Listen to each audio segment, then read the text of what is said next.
Welcome to mission APSC AEG YouTube channel. আজি আপোনালোকৰ কাৰণে লৈ আহিছোঁ বিশেষকৈ APSCৰ আণ্ডাৰত যিহেতু 650 পোষ্ট ওলাইছে PWDৰ জুনিয়ৰ ইঞ্জিনিয়াৰ। চ' এই ভেকেঞ্চিসমূহ কেনেধৰণে এপ্লাই কৰিব লাগে বা অনলাইন কেনেধৰণে এপ্লিকেশ্যন প্ৰচেছটো হয় সেইটোৰ বিষয়ে আজি মই এই ভিডিঅ'টোত লৈ আহিছোঁ, যিহেতু বহুতে মোক কুৱেশ্যন কৰি আছিলে। চ' মেইনলি APSCNIC.in যিটো অফিচিয়েল ৱেবছাইট হয় APSCৰ, তাতে যদি আপোনালোকে ভিজিট কৰে তেতিয়াহ'লে লেটেষ্ট ৰিক্ৰুইটমেণ্ট এডভাৰটাইজমেণ্ট তাতে এডভাৰটাইজ নাম্বাৰ 5ত ইয়াতে লিখা আছে এপ্লিকেশ্যন ষ্টাৰ্ট ডেট 5/2/25, অৰ্থাৎ কালিৰ পৰা এপ্লিকেশ্যন ষ্টাৰ্ট হৈ গৈছে ফৰ্ম ফিল আপৰ। চ' এপ্লাই কৰিবলৈ হ'লে আপোনালোকে কি কৰিব, ইয়াতে এপ্লাই হিয়েৰ অপশ্যনটো আছে, তাতে আপোনালোকে যাব, এপ্লাই হিয়েৰটোত ক্লিক কৰিব। এপ্লাই হিয়েৰ ক্লিক কৰাৰ লগে লগে এটা নতুন ৱেবছাইট বা নতুন ৱেব পৰ্টেল খুলিব, ডেট ইজ APSCRecruitment.in। তাতে গৈ যদি আপোনালোকে চাই, প্ৰথম যিটো ভেকেঞ্চি ইয়াতে দেখা পাই আছে February 5, 2025, ইয়াতে লিখা আছে junior engineer civil under joint cadre of public works road department and public works building and NH department. So' ইয়াতে আপোনালোকে ক্লিক কৰিব লাগিব। ইয়াতে যদি আপুনি ক্লিক কৰে, ইয়াতে আপোনালোকে এডভাৰটাইজমেণ্টটো দেখা পাব। এডভাৰটাইজমেণ্টত মেনশ্যন কৰা আছে ডিটেইলছ কি লাগিব। চ' এইখিনি আপোনালোকে এবাৰ নিজে গ্ৰ'থো কৰি ল'ব পাৰে। আৰু আপোনালোকে এপ্লাই কৰিবলৈ হ'লে প্ৰথমতে আপোনালোকে লগ ইন, যিটো online recruitment management system, log in আৰু ৰেজিষ্টাৰ দুইটা অপশ্যন আছে। চ' ৰেজিষ্টাৰটোত ক্লিক কৰিব। ৰেজিষ্টাৰটোত ক্লিক কৰাৰ লগে লগে আপোনালোকক এই পৰ্টেলটোত ৰেজিষ্ট্ৰেশ্যন বা ক্ৰিয়েট এন একাউণ্ট কৰিবলৈ দিব। চ' আপোনালোকে ইয়াতে প্ৰথমে ক্ৰিয়েট এন একাউণ্ট কৰিব লাগিব। চ' ইয়াতে আপোনালোকে নিজৰ নিজৰ নামসমূহ লিখিব। ইয়াতে ছাপ'জ মই কিছুমান নাম ইয়াতে লিখি আপোনালোকক দেখাই দিছোঁ। লেট ছাপ'জ কেণ্ডিডেটজনৰ নাম যদি ৰাজু বৰা হয়, তেওঁ ইয়াতে ৰাজু বৰা বুলি লিখিব, ঠিক আছে। তাৰপৰা ফাদাৰ্ছ নেম লাগিব, তেওঁৰ বাপেকৰ নামটো HSLC বা 10 ষ্টেণ্ডাৰ্ড চাৰ্টিফিকেটত যেনেকে মেনশ্যন আছে তেনেকে লিখিব লাগিব। Let suppose Ram Bora. Then মাকৰ নামটো সুধিছে, লেট ছাপ'জ মাকৰ নামটো আপোনালোকে এনেকে ফিল আপ কৰি দিব। ফিল আপ কৰাৰ পিছত চিলেক্ট জেণ্ডাৰ্ছ মেইল, দেন ইমেইল এড্ৰেছটো নিজৰ নিজৰ যিটো ইমেইল এড্ৰেছ হয় সেই ইমেইল এড্ৰেছটো ইয়াতে প্ৰভাইড কৰি দিব। আৰু পিছত OTPৰ ভেৰিফিকেশ্যনত দৰকাৰ হ'ব পাৰে। চ' নিজৰ নিজৰ মেইল আইডিটো ইয়াতে দি দিব। বা মোবাইল নম্বৰ আপোনালোকে নিজৰ মোবাইল নম্বৰটো ইয়াতে প্ৰেছ কৰি দিব। তাৰপিছতে ডেট অফ বাৰ্থ, চ' কিমান চনত জন্ম সুধিছে। চ' ডেট অফ বাৰ্থ চাৰ্টিফিকেটৰ মতে যিমান চনত আপোনাৰ জন্ম হয়, চ' সেইমতে আপোনালোকে ইয়াতে যদি স্কুল কৰে আপোনালোকে ইয়েৰ ৱাইজ চিফ্ট কৰিব পাৰিব। চ' লেট ছাপ'জ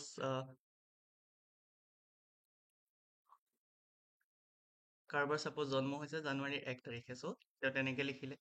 পাৰ্মানেণ্ট ৰেচিডেঞ্চ হ'বই লাগিব, নন পাৰ্মানেণ্ট ৰেচিডেঞ্চ হ'লে কোনো এপ্লাই কৰিব নোৱাৰে। চিলেক্ট কাষ্টটো নিজৰ মতে ইয়াতে কাষ্ট চিলেক্ট কৰিব পাৰে, ঠিক আছে। যদি কোনোবা PWD কেণ্ডিডেট হয়, মানে পাৰ্চনছ উইথ ট্ৰেন্সফাৰ ডিচেবিলিটি, তেওঁ ইয়াতে য়েছ অৰ ন' লিখিব, ঠিক আছে। পাৰ্মানেণ্ট এড্ৰেছটো ছাপ'জ লিখি দিলে তেওঁ, অ'কে। চ' ইয়াতে নিজৰ মতে নিজৰ যিটো হোম এড্ৰেছ হয়, আধাৰ কাৰ্ড বা আধাৰ কাৰ্ডত আপোনালোকে চাই ল'বও পাৰে, তেনেকৈ লিখি দিব পাৰে, ঠিক আছে। চ' সেইখিনি হোৱাৰ পিছত চিলেক্ট ডিষ্ট্ৰিক্ট, লেট ছাপ'জ মই গুৱাহাটী চিলেক্ট কৰিলোঁ, Kamrup district, okay, Kamrup metropolitan. Pincode ইয়াতে এণ্টাৰ কৰিব কৈছে। চ' কামৰূপ মেট্ৰপলিটিয়ানৰ পিনক'ড মানে যিখন য'ত ঘৰ তাৰ পিনক'ডটো ইয়াতে এণ্টাৰ কৰিব লাগিব। চ' মই লেট ছাপ'জ ইয়াতে এণ্টাৰ কৰি দিছোঁ। তাৰপিছতে নিজাকে এটা পাছৱৰ্ড দিবলৈ কৈছে। ইয়াতে মই নিজাকে এটা পাছৱৰ্ড দি দিছোঁ, ঠিক আছে। চ' এইখিনি ফিল আপ কৰাৰ পিছত এই যিটো কেপচা আছে সেইটো টাইপ কৰিব কৈছে 6873, অ'কে। তাৰপিছতে OTP জেনেৰেটৰ কাৰণে আমি জেনেৰেট OTP কৰিব লাগিব। চ' আমি ছেভ কৰি পেলাই জেনেৰেট OTP কৰি দিওঁ। চ' তেতিয়া মোবাইলৰ লগে লগে এটা OTP আহিব, ঠিক আছে। চ' আমি OTPটো ইয়াতে টাইপ কৰিব লাগিব 624। চ' OTP টাইপ কৰাৰ পিছত আমি ফাৰ্ষ্ট ষ্টেপত আমি ৰেজিষ্টাৰ কৰিব লাগিব। চ' ইয়াতে কৈছে password should be combination of capital letter, small letter and special character. So' পাছৱৰ্ডটো আমি অলপ মডিফাই কৰিব লাগিব। কম্বিনেশ্যন অফ কি কৈছে, কেপিটেল লেটাৰ, এটা কেপিটেল লেটাৰ থাকিব লাগিব, এটা স্মল লেটাৰ থাকিব লাগিব, স্পেচিয়েল কেৰেক্টাৰো থাকিব লাগিব, ঠিক আছে। চ' সেইমতে মই ইয়াতে মডিফাই কৰি দিছোঁ। চ' তাত গোটেইকেইটা থাকে। চ' এইখিনি কৰাৰ পিছত আপোনাৰ ৰেজিষ্ট্ৰেশ্যন প্ৰচেছটো কমপ্লিট হ'ব। ৰেজিষ্ট্ৰেশ্যন কমপ্লিট হোৱাৰ পিছত আপুনি কি কৰিব, যিটো আপোনাৰ মোবাইল নাম্বাৰ আছিলে, যিটো আপোনালোকে দিছিলে, সেইটো এণ্টাৰ কৰিব, আৰু লগতে যিটো পাছৱৰ্ড আপুনি এতিয়া ছেট কৰিছিলে সেইটো এণ্টাৰ কৰিব। দেন কেপচাটো মাৰিব 7756। এইখিনি কৰাৰ পিছত লগ ইন কৰি দিব। লগ ইন হোৱাৰ পিছত আপুনি ৱেবছাইটত ছেভ কৰি থ'ব পাৰে নিজৰ পাছৱৰ্ডটো, ৰেজিষ্ট্ৰেশ্যন ID পাই যাব, ঠিক আছে। চ' ইয়াতে কি আছে, ষ্টেপ 1, ষ্টেপ 2, ষ্টেপ 3, তিনিটা ষ্টেপ আছে। চ' ইয়াতে যদি আপুনি চাই প্ৰচিড ফৰ এপ্লাই, আৰু প্ৰচিডটো এপ্লাই কৰিব লাগিব, ঠিক আছে। চ' প্ৰচেছটো এপ্লাই আছে, চ' আমি প্ৰচেছটো এপ্লাইত ক্লিক কৰিব লাগিব। বা আপোনালোকে ইয়াতে জুনিয়ৰ ইঞ্জিনিয়াৰ এটা ইয়াতে যদি আপোনালোকে চাই ষ্টেপছ 1ত যাব লাগিব, ঠিক আছে, প্ৰফাইল ক্ৰিয়েশ্যন, অ'কে। ষ্টেপ 1ত যদি আপুনি যায়, ইয়াত আইডেণ্টিটি প্ৰুফ দিব লাগিব, ঠিক আছে, লাইক আধাৰ কাৰ্ডৰ নাম্বাৰ দিব লাগিব, অ'কে।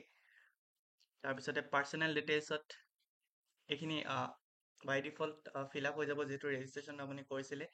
এইচ প্ৰুফ চাৰ্টিফিকেটত আপুনি 10 পাছ নে যিটো এইচ প্ৰুফ চাৰ্টিফিকেটত 10 বা SSLC পাছ চাৰ্টিফিকেট লিখিব পাৰে, ঠিক আছে। তাৰপিছত কেটেগৰীত আপুনি যদি জেনেৰেল হ'লে একো নালাগে, বাকী যদি বেলেগ কেটেগৰী হয় কেটেগৰী ৱাইজ দিব লাগিব, ঠিক আছে। তাৰপিছতে পাৰ্মানেণ্ট এড্ৰেছ এইখিনি ছেভ কৰিব লাগিব, ঠিক আছে। সেইখিনি হোৱাৰ পিছত আদাৰ ডিটেইলছত যাব লাগিব, ঠিক আছে। আদাৰ ডিটেইলছত আপোনাৰ আইডেণ্টিটি প্ৰুফ, আইডেণ্টিটি চাৰ্টিফিকেট এইবিলাক দিব লাগিব, ঠিক আছে। তাৰপৰা পাৰ্চনেল ডিটেইলছ